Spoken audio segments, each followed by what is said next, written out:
Isa pang bago sa saksi, timbog ang lalaking iligal umanong nagbebenta ng karne ng aso sa ikinasang entrapment operation sa Bustos, Bulacan. Saksi, si Claire Lacanilao Dungca ng GMA Regional TV.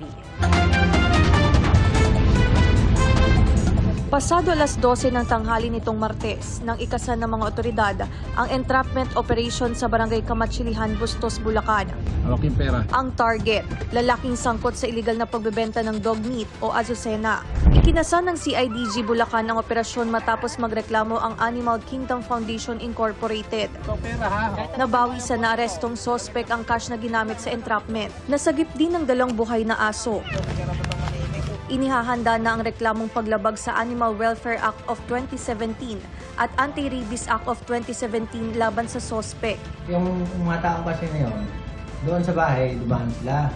Tapos sabi niya, pakibit-bit niya itong aso na to kasi nahirapan siya bit-bit. Tinanong ko pulis pala. Sinabi pala nga, bininta ko daw yung aso. Sabi ko, hindi man ako nagbinta ng aso. Naghiga nga ako doon sa amin eh.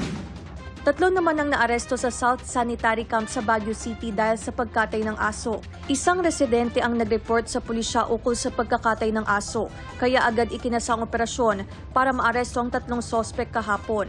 Kinaumagahan, naamoy niya, nakita niya nga itong 3, kinonfirm niya na nakatay nga yung aso. Animal lover po ako, tapos gano'n lang po gagawin sa aso, gagawin pagkain. Nakumpiska sa kustodiya ng mga sospek ang mga karne ng aso at base sa pagsusuri, azucena nga ang nakumpiska.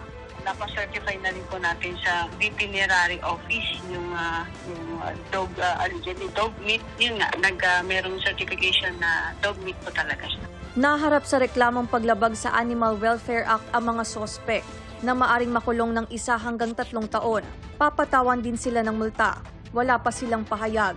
Para sa GMA Integrated News, ako si Claire Lacanilao Dungca ng GMA Regional TV, ang inyong saksi.